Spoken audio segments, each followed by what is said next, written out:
പാലക്കാട് അട്ടപ്പാടിയിൽ മോഷണക്കുറ്റം ആരോപിച്ച ആദിവാസി യുവാവിന് ക്രൂരമർദ്ദനം. ഈ മാസം 7-നാണ് പാലൂർ സ്വദേശി മണികണ്ഠന് ക്രൂരമർദ്ദനമേറ്റത്. തലയോട്ടി തകർന്ന മണികണ്ഠൻ നിലവിൽ ആശുപത്രിയിൽ ചികിത്സയിലാണ്. പച്ചമരുന്നിന് ഉപയോഗിക്കുന്ന വേര് മോഷ്ടിച്ചെന്ന് ആരോപിച്ചാണ് ഈ മർദ്ദനം. മർദ്ദിച്ച പാലൂർ സ്വദേശി രാമരാജനെതിരെ പുതൂർ പോലീസ് കേസെടുത്തെങ്കിലും തുടർ നടപടിയില്ല എന്ന് കുടുംബം പരാതിപ്പെടുകയാണ്. രാമരാജനാണ് വേര് കക്കെടുത്തെന്ന് പറഞ്ഞിട്ട് തല്ലി പടി കൊണ്ട് തല്ലി. അപ്പോൾ തല്ലിയപ്പോൾ പിറ്റേ ദിവസം ഇവന് കൊട്ടാൻ പോയി. അപ്പോൾ ഞങ്ങൾ കറങ്ങിയില്ല. അപ്പോൾ കൊട്ടാൻ പോയപ്പോൾ അവിടെ തലകറങ്ങി താഴെ വീണപ്പോൾ കോഴിക്കോട് മെഡിക്കൽ ഹോസ്പിറ്റലിൽ അഡ്മിറ്റ് ആക്കി. അപ്പോൾ ഹോസ്പിറ്റലിൽ എത്തിയപ്പോൾ ഓപ്പറേഷൻ ചെയ്താലും എൻ്റെ ചെക്ക് എനിക്ക് കിട്ടില്ല എന്ന് പറഞ്ഞു. അപ്പോൾ അവിടുത്തെ പോലീസുകാരുടെ നടപടിക്ക് എടുത്തു. അപ്പോൾ അവരൊന്ന് അട്ടപ്പാടി പോലീസുകാരൻ്റെ അടുത്ത് പറഞ്ഞപ്പോൾ അവരൊന്ന് ചോദിച്ചിട്ട് അവരുടെ ഭാഗത്തിൽ നിൽക്കുന്നുണ്ട്. നമ്മൾ പറയുന്ന മൊഴി സാറുമാർ എടുക്കുന്നില്ല.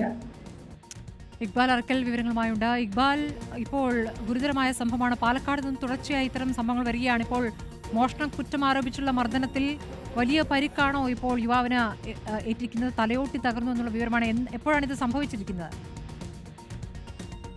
പ്രതി വളരെ ഗുരുതരമായിട്ടുള്ള സംഭവമാണ് പാലക്കാട് അട്ടപ്പാടിയിൽ ഇക്കഴിഞ്ഞ 7-ന് സംഭവിച്ചത്. മോഷണക്കുറ്റം ആരോപിച്ചുകൊണ്ടാണ് ഈ പച്ചമരുന്നെല്ലാം നിർമ്മിച്ച് വിൽപ്പന നടത്തുന്ന രാമരാജ് എന്ന് പറയുന്ന ഒരു പാലൂർ സ്വദേശി ഈ മണികണ്ഠൻ എന്ന് പറയുന്ന ആദിവാസി യുവാവിനെ ക്രൂരമായി ആക്രമിച്ചിട്ടുള്ളത്.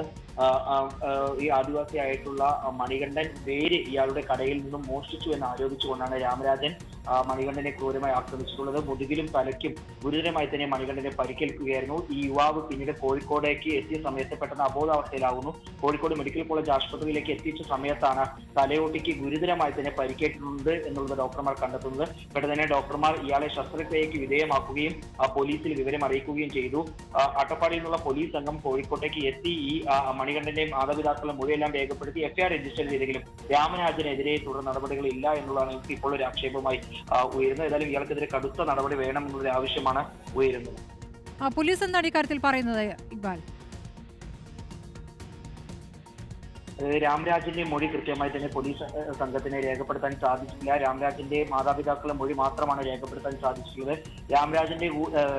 മണികണ്ഠന്റെ മൊഴി കൂടി കൃത്യമായി രേഖപ്പെടുത്തിയതിനു ശേഷം മാത്രമേ മറ്റു നടപടികളിലേക്ക് കടക്കാൻ കഴിയുകയുള്ളൂ എന്നുള്ളതാണ് പോലീസ് സംഘം അറിയിച്ചിട്ടുള്ളത്. നിലവിൽ കോഴിക്കോട്ടേക്ക് എത്തിയപ്പോൾ മണികണ്ഠന്റെ മാതാപിതാക്കളുടെ മൊഴിയാണ് പോലീസ് സംഘത്തിന് രേഖപ്പെടുത്താൻ സാധിച്ചിട്ടുള്ളത്. ഇനി ഉടൻ തന്നെ മണികണ്ഠന്റെ കൂടി മൊഴി രേഖപ്പെടുത്തിയതിനു ശേഷം രാമരാജിനെതിരെ കടുത്ത നടപടികൾ സ്വീകരിക്കുമെന്നുമാണ് പോലീസ് സംഘം അറിയിച്ചിട്ടുള്ളത്. തലയോട്ടി തകർന്ന യുവാവാണ് മൊഴി ഉടനെ നൽകുക എന്നുള്ളത് എത്രത്തോളം പ്രായോഗികമാണെന്നൊരു വിഷയം കൂടി അവതരിക്കുന്നത്. പോലീസ് എത്രത്തോളം വേഗത്തിൽ ഇതിൽ പ്രവർത്തിക്കുന്നു എന്നുള്ളതും ഒരു സംശയകരമായ കാര്യമാണല്ലോ ഇക്ബാൽ. ഇപ്പോൾ 7-ാം തീയതി നടന്ന സംഭവമാണ്.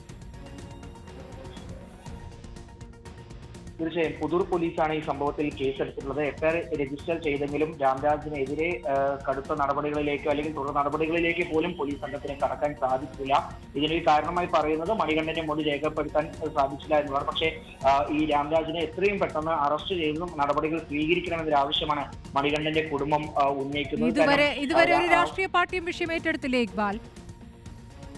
നിലവിൽ കഴിഞ്ഞ ദിവസമാണ് ഈ സംഭവം പുറത്തു വരുന്നത്. അതുതന്നെ ഈ മണികണ്ഠൻ മറ്റൊരു പരിപാടിയിൽ പങ്കെടുക്കുന്നതിന് വേണ്ടി കോഴിക്കോട്ടേക്ക് എത്തിയ സമയത്താണ് ഈ യുവാവിനെ ദേഹാസ്വാസ്ഥ്യം അനുഭവപ്പെടുകയും പിന്നീട് കോഴിക്കോട് മെഡിക്കൽ കോളേജ് ആശുപത്രിയിലേക്ക് എത്തുകയും ചെയ്തത്. അവിടുത്തെ ഡോക്ടർമാർ പരിശോധിച്ച സമയത്താണ് ഇത്തരത്തിൽ ഗുരുതരമായി തന്നെ മണികണ്ഠന് പരിക്കേറ്റിട്ടുണ്ട് എന്നൊരു കാര്യം മനസ്സിലാക്കുന്നത്. അങ്ങനെ പിന്നീട് കൂടുതൽ പരിശോധനകൾ നടത്തിയപ്പോൾ തലയോട്ടിക്ക് പരിക്കേറ്റുണ്ടെന്ന് കണ്ടെത്തുന്നു, ശസ്ത്രക്രിയ നടത്തുന്നു. ഉടൻ തന്നെ പോലീസിൽ വിവരം അറിയിക്കുകയായിരുന്നു. ഏതായാലും ഈ വിഷയത്തിൽ ഉടൻ തന്നെ നടപടികൾ സ്വീകരിക്കുമെന്നുള്ളതാണ് പുതൂർ പോലീസ് അറിയിച്ചിട്ടുള്ളത്.